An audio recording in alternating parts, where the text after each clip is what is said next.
তোরা আইনের হানানো যদি ইয়া ফাঁকি ফাঁকি হইনে জজ গই তোরা আর তোন বাজি থাকতেনি। চট্টগ্রামের কুখ্যাত সন্ত্রাসী সাজ্জাদ, যাকে বুড়ির নাতি নামে ডাকা হয়, দীর্ঘদিন ধরে আইন শৃঙ্খলা বাহিনীর নজরে রয়েছে। সম্প্রতি সে ফেসবুক লাইভে এসে পুলিশ কর্মকর্তাকে হত্যার হুমকি দিয়েছে। এই ঘটনায় গোটা শহর জুড়ে চাঞ্চল্যের সৃষ্টি হয়েছে। মোহাম্মদ আনিস মাসুদ কায়সার ও তাহসিন হত্যাকাণ্ডের পর থেকে সাজ্জাদ আত্মগোপনে চলে যায়। 2024 সালের 4 ডিসেম্বর চট্টগ্রামের অক্সিজেন এলাকায় পুলিশের অভিযানের সময় সে পুলিশের ওপর গুলি চালিয়ে পালিয়ে যায়। এরপর তার স্ত্রী পুলিশের বিরুদ্ধে আদালতে মামলা করে।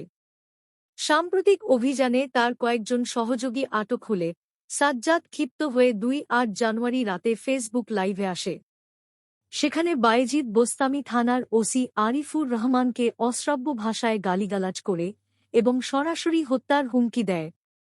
এই ঘটনার পর ওসি আরিফুর রহমান থানায় সাধারণ ডায়েরি জিডি করেন।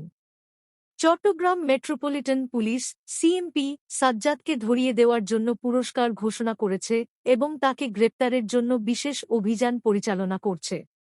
সাজ্জাদের বিরুদ্ধে হত্যা, অস্ত্র, চাঁদাবাজি সহ মোট 4টি মামলা রয়েছে। জানা গেছে সে বিএনপির এক শীর্ষ নেতার অনুসারী। আইন শৃঙ্খলা বাহিনী তাকে ধরতে সর্বোচ্চ চেষ্টা চালিয়ে যাচ্ছে। আপনারা কি মনে করেন এমন অপরাধীদের বিরুদ্ধে আরও কঠোর ব্যবস্থা নেওয়া উচিত কিনা? কমেন্টে জানান।